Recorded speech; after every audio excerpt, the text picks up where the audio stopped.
जी, आज हमने डिस्कस करना है कि सरकारी मुलाज़मीन के लिए एक बुरी खबर ये है कि खैबर पख्तूनख्वा हुकूमत ने एक ऐसा ऐलान किया है। आज ऐसा तकरीबन थोड़ी देर पहले एक प्रेस कॉन्फ्रेंस हुई और इसके अलावा नोटिस सामने आया। मैंने आपको यहाँ पे शो करवा देता हूँ कि ये जो है प्रेस कॉन्फ्रेंस की गई थी और इस हवाले से हुकूमती नुमाइंदगान ने इस चीज़ को क्लियर भी किया कि जितने भी सरकारी मुलाज़मीन हैं, वो केपीके के अगर वो कोई अपनी जॉब छोड़ते हैं, मेडिकल तौर पर रिटायरमेंट लेते हैं या छोड़ देते हैं या किसी वजह से चलते हैं, तो उनके बच्चों को अब नौकरियां नहीं मिलेंगी। जो सन कोटा था, उस कोटे को हुकूमत ख़त्म करने जा रही है, बल्कि ख़त्म कर दिया समझो, क्योंकि हुकूमत ने अब ऐलान किया है कि अब हम जो है वो किसी बंदे को जो सन कोटा उन्होंने रखा हुआ था, वो अब हम किसी को उस हवाले से जॉब नहीं देंगे।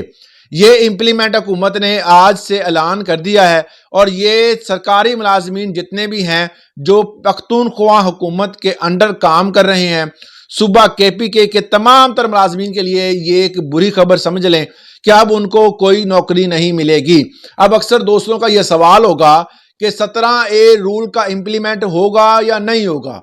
17A कानून का इम्प्लीमेंट जो है वो फिलहाल इन्होंने ख़त्म कर दिया है। उसके हवाले से भी जॉब नहीं मिलेगी। अक्सर लोग खज्जर ख्वार हो रहे हैं, 17A रूल ख़त्म हो गया है, मगर कुछ ऐसे अफराद जो इससे पहले रिटायर्ड हो गए थे कानून बनने से पहले, उन्होंने केस किए थे जिसमें हमारे बड़े अच्छे सीनियर वकील हैं, वो अब पेश हुए थे और उनको रिलीफ मिला था। लाहौर में उनके केस चल रहे थे, तो उसमें उनको रिलीफ मिला था और उनको जॉब्स भी मिल गई थी।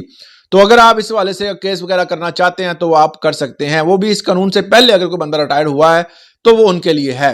दूसरी बात यह है कि एंटी करप्शन उसकी बहुत बड़ी कार्रवाई हुई है। अब ऐसे ऐसे बंदे उन्होंने पकड़े हैं जो कि बड़े ज्यादा जो है वो लोग कहते हैं कि जी फलां बंदे ने करप्शन की, फलां बंदे ने करप्शन की।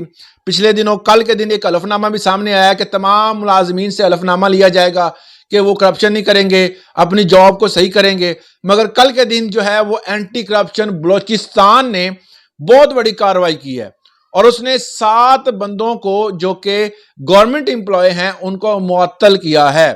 अब मुअत्तल करने वाले 7 बंदों में कौन कौन शामिल हैं, ये डिस्ट्रिक्ट कोटा की बात हो रही है। डिस्ट्रिक्ट कोटा में उन्होंने एक तहसीलदार, जिसमें 2 कानूनगो और 3 पटवारी और जूनियर क्लर्क इसमें शामिल हैं। इन तमाम बंदों को फौरी तौर पर मुअत्तल किया है और उनके खिलाफ कार्रवाई का आगाज किया है। गवर्नमेंट एम्प्लॉय के हवाले से ये कार्रवाई इसलिए की गई कि इन पर बहुत ही किस्म के इल्जामात थे। एंटी करप्शन ने देखा, चीजों को भांपा और उनको गिरफ्तार कर लिया। अब आज के दिन एक और चीज सामने आई है कि हमारे अता ताड़ साहब जो कि वजीर इतलात व नशरियात हैं, उन्होंने आज एक ऐसा ऐलान किया है जो सहाफ़ी भाइयों के लिए बड़ा ही जो अहम है। उन्होंने कहा है कि जी हेल्थ इंश्योरेंस स्कीम जो है वो लॉन्च की हुई है, उसमें हम और भी जो है वो इजाफा कर रहे हैं। तो जो सहाफ़ी भाई अपने आप को रजिस्टर्ड करेंगे और वो सहाफ़ी जो है वो इस स्कीम से मुस्तफ़िद हो सकेंगे। और ये जो स्कीम है ये कि स्टेट लाइफ की तरफ से तमाम तर इलाज जो है वो मुफ्त किए जाएंगे, उनको मुफ्त इलाज मिलेगा। जो सहाफ़ी भाई हैं इनके लिए पीछे दोनों कॉलोनी शलोनी का भी ऐलान किया था, तो ये इनके लिए बड़ी खुशाइंदा बात है और ये खुशखबरी है। तो अगर वो अप्लाई करते हैं तो उनको जो है वो सेहत जैसी सहूलत जो है वो मिल जाती है। इस वाले से आपकी क्या राय है, कमेंट सेक्शन में अपनी राय का इजहार ज़रूर कीजिएगा। आज के लिए इतना ही, इजाज़त दें। अल्लाह हाफिज़।